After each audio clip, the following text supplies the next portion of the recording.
पश्चिम बंगाल के मुख्यमंत्री शुभेंदु अधिकारी के पीए चंद्रनाथ रथ की हत्या के पीछे की वजह क्या थी, ये गुत्थी तो अभी तक सुलझी नहीं है, लेकिन इस मामले में अब सीबीआई की एंट्री होते एक बड़ा खुलासा हुआ है। सीबीआई के मुताबिक ये सुपारी किलिंग थी जिस पर 1 करोड़ से ज्यादा रुपए खर्च किए गए हैं।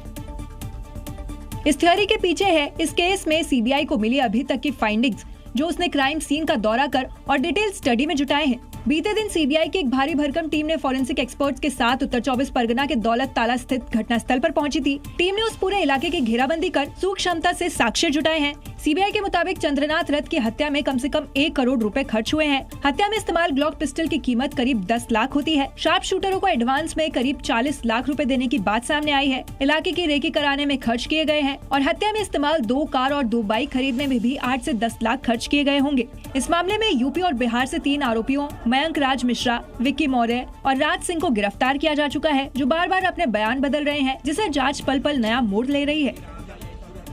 और अब बात पश्चिम बंगाल की, जहां हावड़ा में हुई चुनावी हिंसा और बमबाजी मामले में पुलिस एक्शन मोड में नजर आ रही है। पुलिस ने इस मामले के मुख्य आरोपी और टीएमसी नेता शमीम अहमद के घर पर छापेमारी की है। इस दौरान पुलिस ने एक ऐसा खुलासा किया है जिसने सबको हैरान कर दिया है। छापेमारी के दौरान पुलिस को घर के नीचे बना हुआ एक बड़ा आलीशान अंडरग्राउंड तहखाना मिला, जिसकी शान शौकत देखकर पुलिस की आंखें फटी की फटी रह गई। तस्वीरों में आप साफ देख सकते हैं, तहखाने के अंदर कई शानदार कमरे बने हुए हैं और हर कमरे में महंगे सामान मौजूद हैं। महंगे फर्नीचर, आलीशान बेड, बड़ी टीवी और निगरानी के लिए सीसीटीवी कैमरे तक लगाया हुआ है। बाहर से टूटा फूटा सामान्य से दिखने वाला ये घर, जिसके पाताल लोक में टीएमसी नेता शमीम अहमद का एक अय्याश लोक, जिसने सबको हैरान कर दिया है। फिलहाल पुलिस ने घर को पूरी तरह से सील कर दिया और मौके से एक मोबाइल फोन जब्त किया है। हालांकि शमीम अहमद समेत घर के सभी सदस्य अभी फरार हैं, जिनकी गिरफ्तारी के लिए अलग अलग ठिकानों पर छापेमारी जारी है। आपको बता दें कि शमीम अहमद पूर्व मंत्री अरूप रॉय का बेहद करीबी माना जाता है और 8 मई को हुई हिंसा का मुख्य आरोपी भी है। और इस समय की बड़ी खबर पश्चिम बंगाल के कोलकाता से, जहां तपसिया अवैध फैक्ट्री में बुलडोजर एक्शन हुआ है। कल आग लगने से 2 लोगों की यहां पर मृत्यु हुई थी। अब इमारत में अवैध तरीके से जो फैक्ट्री चल रही थी, उसको अब बुलडोजर एक्शन के तहत उसका जो अवैध हिस्सा था उसको गिराया गया है।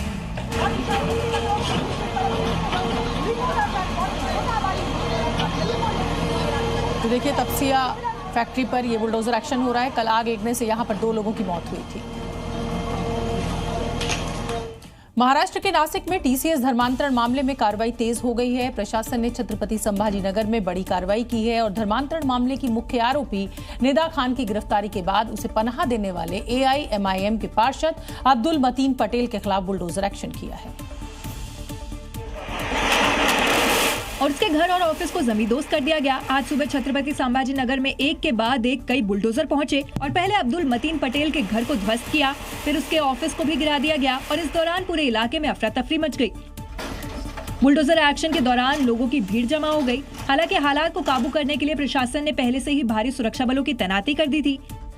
बता दें कि अब्दुल मतीन पटेल पर आरोप है कि उसने निदा खान को नारेगांव स्थित कोसर पार्क इलाके में अपने घर में पनाह दी थी, जिसे लेकर एआईएमआईएम पार्षद के खिलाफ एफआईआर दर्ज की गई है। निदा खान की गिरफ्तारी के बाद पुलिस ने मतीन पटेल को भी हिरासत में लिया था और उनसे पूछताछ की थी। हालांकि नगर निगम के मुताबिक एआईएमआईएम पार्षद का घर और ऑफिस अवैध तरीके से बनाया गया था, जिसे लेकर 3 दिन पहले ही नोटिस भेजा गया था। बुलडोजर एक्शन को लेकर राजनीतिक बयानबाजी भी तेज हो गई है। एआईएमआईएम नेताओं ने इसे राजनीतिक दबाव में की गई कार्रवाई बताया है। उत्तर प्रदेश के हापुड़ में उस समय बवाल मच गया जब अवैध कब्जे के खिलाफ इलाके में बुलडोजर एक्शन शुरू हुआ। इलाके में भारी संख्या में पुलिस फोर्स को तैनात किया गया और इस दौरान एक पार्टी के कार्यकर्ताओं ने जमकर हंगामा भी किया। इस बीच पुलिस और स्थानीय नेताओं के बीच जमकर कहासुनी हो गई।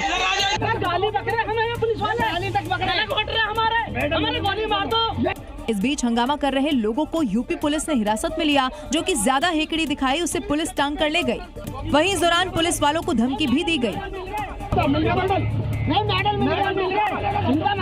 स्थानीय नेता ने इस कार्रवाई को अवैध बताया।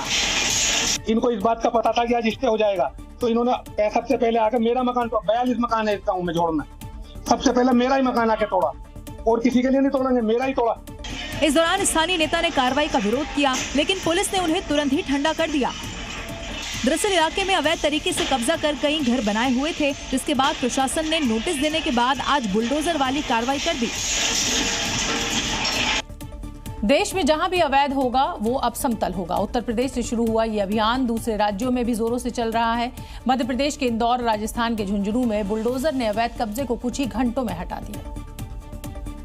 और अब सबसे पहले इंदौर की तस्वीर देखिए। बुलडोजर कैसे अवैध कब्जे को हटा रहा है, उसके रास्ते में जो भी आ रहा है उसे ध्वस्त करता जा रहा है। देखते ही देखते बुलडोजर ने 20 से ज्यादा मकानों को समतल कर दिया। आरोप है कि सरकारी जमीन पर अवैध कब्जा कर लोगों ने घर बना लिया था, जिसे तोड़कर सड़क को चौड़ी की जाएगी। राजस्थान के झुंझुनू में स्टेडियम की जमीन पर बने अवैध निर्माण को बुलडोजर ने तोड़ दिया।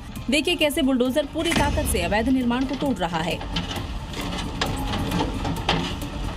यहाँ हाईकोर्ट के आदेश पर अवैध कब्जे को हटाया गया। लोगों के भारी विरोध को देखते हुए इलाके को छावनी में तब्दील कर दिया गया था। ये दोनों तस्वीरें बताने के लिए काफी है कि बुलडोजर अवैध को छोड़ेगा नहीं, चाहे वो कितना भी मजबूत क्यों ना हो, उसे मिट्टी में मिलाकर ही दम लेगा।